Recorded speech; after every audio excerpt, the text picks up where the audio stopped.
20 जुलाई 2024 से करेंगे सहायक अध्यापक सीएम आवास का घेराव। लोबिन हेम्ब्रम जी ने कह दी बहुत बड़ी बात। मैनिफेस्टो के तहत सहायक अध्यापक को वेतनमान देने का किया सरकार से सिफारिश। हाय गाइस, सभी को नमस्कार, जोहार। मैं गोपाल कुमार। जैसे कि आप लोग सभी जानते हैं, सहायक अध्यापक संघर्ष मोर्चा के बैनर तले 20 जुलाई 2024 को सीएम आवास को करेंगे अनिश्चितकालीन घेराव।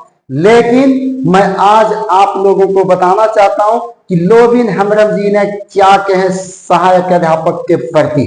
सहायक अध्यापक के प्रति वो जो भी बोले बिल्कुल वो सटीक बोले। वो सबसे पहले नाराजगी व्यक्त किए हैं और वो एक ही बात को बोले कि जो आपका वादा था मैनिफेस्टो के तहत 3 महीने के अंदर यदि मेरा सरकार बनती है तो आप लोगों को वेतनमान देंगे, लेकिन वो वादा अभी तक पूरा नहीं किए। जो फिर से इस बार सभी सहायक अध्यापक ने निर्णय ले चुके हैं कि इस बार का लड़ाई आर पार का होगा। उनका जो भी सोच है वो बिल्कुल जायज है, क्योंकि शिवराज सिंह चौहान जी ने बोल चुके हैं कि इस बार मैं बिल्कुल गवर्नमेंट को घेरने के लिए तैयार है।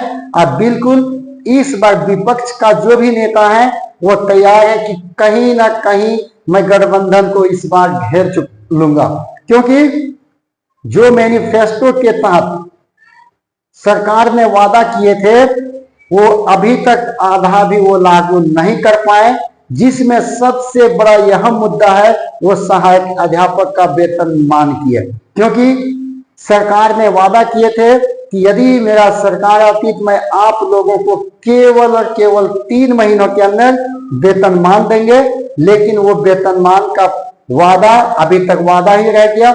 इसलिए नाराजगी जो व्यक्त की है लोबिन हेम्ब्रम जी ने वो बिल्कुल सही व्यक्त की है, क्योंकि उनका कहना है कि यदि आप सत्ता में फिर से आना चाहते हैं तो सबसे पहले वैसे कामों पे ध्यान दें जो आपके हित का हो। अगर आप सरकार में आना चाहते हैं तो सबसे पहले सहायक अध्यापक का जो वेतनमान का वादा किए थे उस वेतनमान को पूरा किया जाए, क्योंकि अंतिम समय में उनका कहना है हम ये नहीं चाहते कि सहायक अध्यापक आंदोलन करें, आंदोलन के जरिए वेतनमान लें, क्योंकि ये हमारे स्टेट के लिए गलत मैसेज जाएगा और इस गलत मैसेज के जरिए विपक्ष घेरने में बिल्कुल कामयाब हो जाएगा। तो नहीं चाहते हैं कि सरकार इस गलती को करे और विपक्ष हम लोग को घेर ले। इसलिए मैनिफेस्टो के तहत वैसे कामों पे ध्यान दिया जाए जो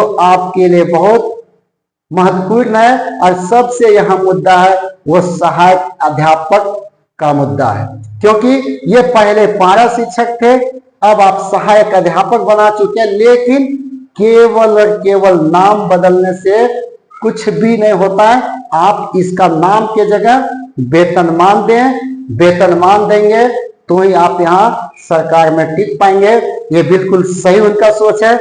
इस काम को जो है सो पिछले बार का जो आंदोलन किया गया था उस आंदोलन में भी यही बात को है लोबिन हेम्ब्रम जी ने कहे थे कि मैं केवल और केवल सरकार को एक ही बात को याद दिलाता हूं कि आप जो मैनिफेस्टो के तहत घोषणा किए हैं उस घोषणा को पूरा कर दीजिए, मुझे कोई दिक्कत नहीं है। क्योंकि अगर इस बार सहायक अध्यापक आंदोलन में आते हैं तो ये आपके लिए सही चीज नहीं है। इसलिए मैं सभी साथियों से कहना चाहूंगा कि अगर आप चाहते हैं कि इस बार वेतनमान मिले तो आप अपने घर से बढ़ चढ़कर अपने परिवार को छोड़कर एक बार फिर से इस आंदोलन में आने के लिए तैयार हैं। आप 20 जुलाई को रांची के धरती पे पहुंचे, सीएम आवास के घेराव में पहुंचे, क्योंकि आपका घर से निकलना आपका सफलता का सबसे बड़ा कुंजी होगा।